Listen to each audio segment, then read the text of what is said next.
I get myself amped up like, oh, I'm going to have the conversation just to not have the conversation. Another year goes by, another 2 years go by. And I find myself in a position to where like I didn't have the conversation. And even though there's a strain on that relationship, every year that goes by, I feel more lost. Even though that relationship is a little tainted or whatever, the loss that I feel from not having that conversation ruins me. And it gets heavier and heavier and heavier.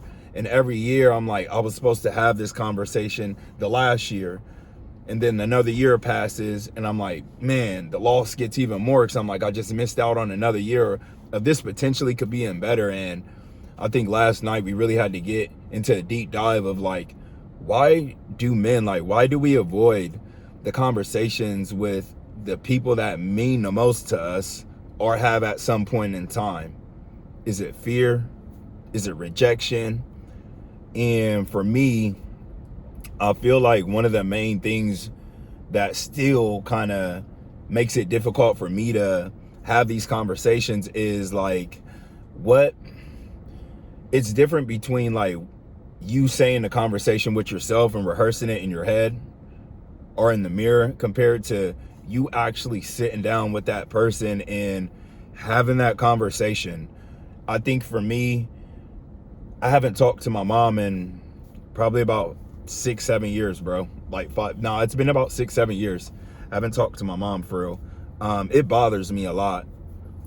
Even some of my brothers and sisters, and it's a long story, but you know, not talking to my mom, and you know, it bothers me a lot, and I just try to like move around like it don't bother me.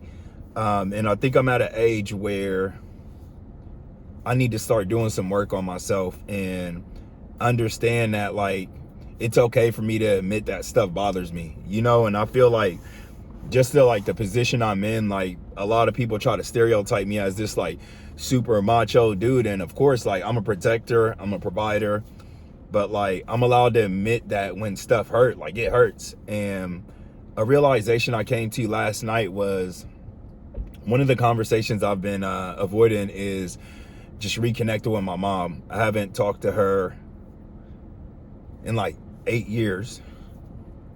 And it's like, it's just been something that's been like weighing on me real hard. And I think one of the main reasons why I haven't talked to her yet is because honestly, like it's different for me to rehearse the conversations in my head compared to actually having a conversation with her, you know. And me rehearsing in my head, like I can still deal with like the pain or whatever is associated with that compared to me sitting down and having that conversation with her. You know, that's like us taking from the pain being in our head to like now it's here, like it's out here, like there's no more acting like it's not there. For the last 8 years I've been able to act like it's not there, even though I still feel the loss and I feel it, you know, like I've still been able to compartmentalize it. But I feel like once we like actually start having that conversation with that person in our life, there's no more compartmentalizing it. Like you really gonna have to sit in that. And I think a lot of us aren't ready for that. And honestly, I don't think I'll ever be ready for that. And that's why it's going to be just like one of those things like I really gotta work on. But the last thing is I want is to not speak to my mom for like 10 years. And then like she passes away or something, you know, just because I couldn't like do the inner work or like get out my own kind of way.